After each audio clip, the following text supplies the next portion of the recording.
One thing that's made waves in a bad way over the last few days is Batman the Caped Crusader, the show that just came out.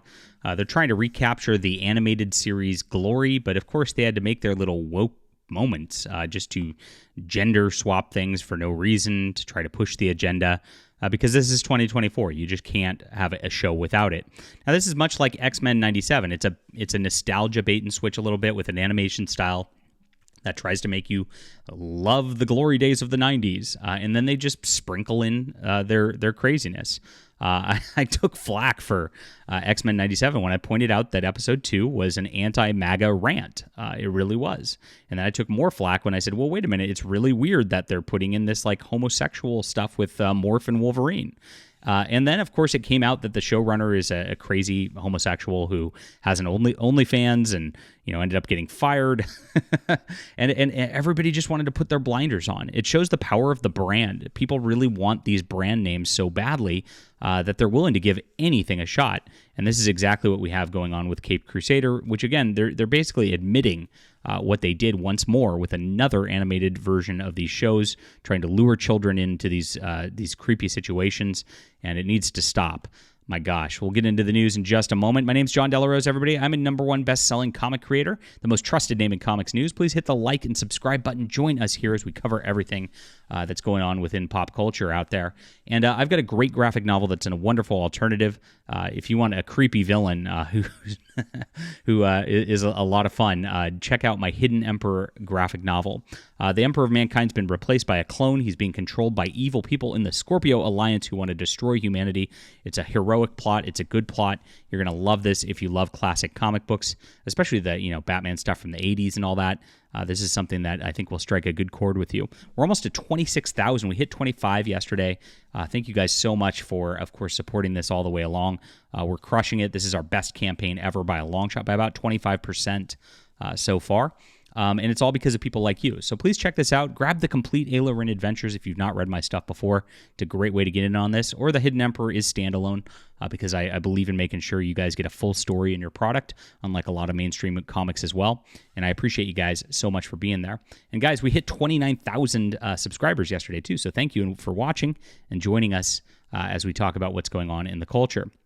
So here's the female penguin. Which they needed a good villain, I guess. So they make a creepy-looking penguin who looks like a transgender activist. Maybe I shouldn't even mention this. Maybe I should say, you know what? The woke are going so woke that they actually are based, because this villain being like this, looking like a dude in a dress, facing off against Batman with a very prominent nose, huh? That's actually maybe pretty based. maybe I'm wrong, and I should just hang up the channel right now and just clap for Hollywood at this juncture. My gosh.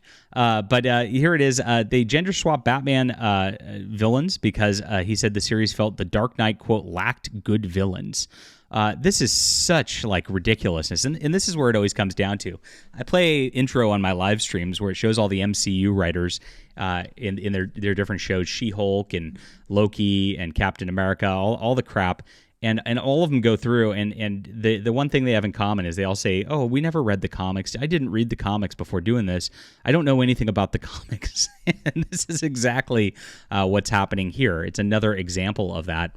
Exactly. Batman lacks good villains. Are you insane? This guy's clearly never read a Batman book before.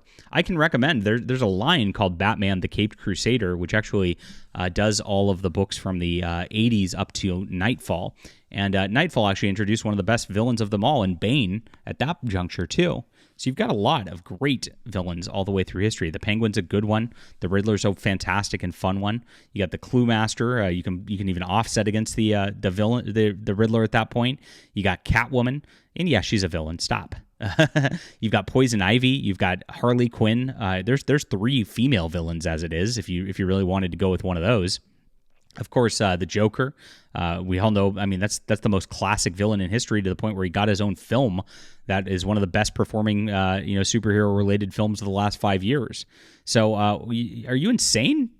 Mr. Freeze is awesome. Don't forget that. You can keep going on and on and on. And there's a lot of amazing Batman villains all the way down the line. And there's even ones that like haven't been tapped from the comics too that could make some fun comebacks in here.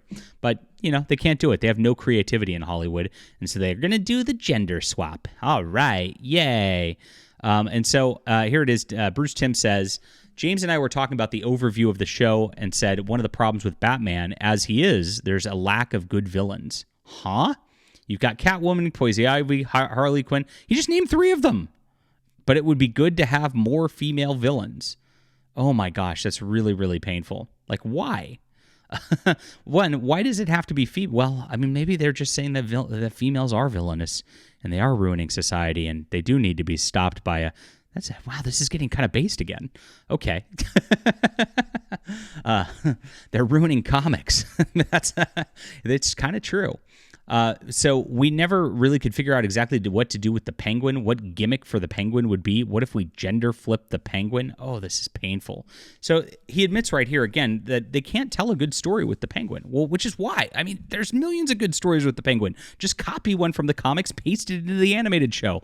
It's not that hard, but they have to come up with, quote, a gimmick.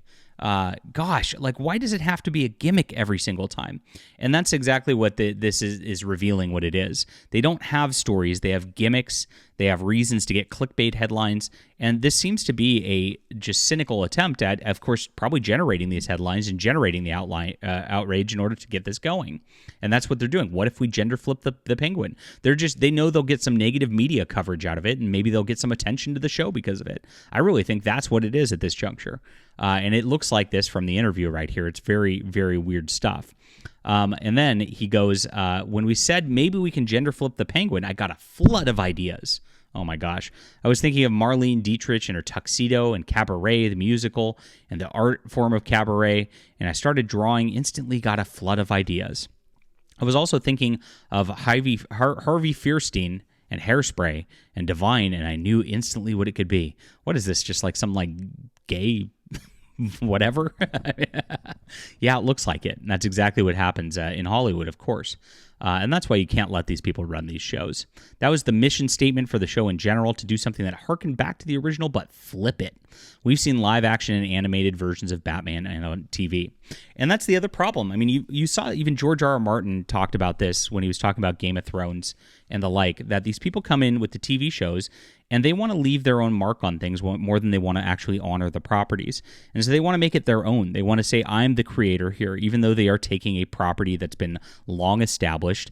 And so you see these words. We want to flip the script. We want to subvert expectations. And in doing that, they create shows that are completely unwatchable because it's not about what it should be, which is Bruce Wayne Batman being just a badass and a great detective and hunting down criminals in a crime-ridden city. Because of his trauma in his past. It's that simple.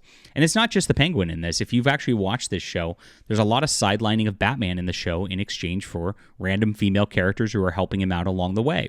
They push him as a character aside in order to, again, push these other characters to try to do something different to make it not a Batman show, because they can't just have a standard hero who that we all know and love anymore in 2024. They just won't allow it.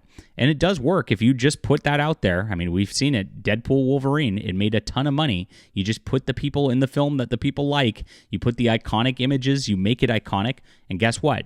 People flood into the seats. They watch it because that's what people are craving at this juncture. But they are too egotistical in Hollywood to ever do that. These people have such narcissism that it has to be all about them. It has to be all about their self-inserts. It has to be all about their weird identity politics every single time when they go through all of this stuff. So this is really a sad thing that they're doing with this show. They bastardized Batman once again, and my gosh. But as I said, it looks a little based on the surface of it in some ways.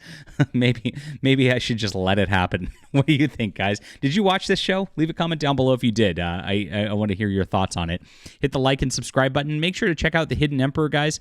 We are just making great storytelling just like they used to make in old comics of the past. This is not any some sort of subversion. I am bringing back great culture again, great comics again.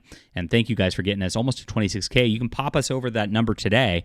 Get us to the 30K goal where we have Mike Barron, the creator of Nexus and one of the best Punisher writers and Flash writers of all time, is joining us to do a short comic addition to this once we hit that number. Amazing. We are really doing the work these people aren't. And I appreciate you for being there. Appreciate all your support so far. We'll be back soon.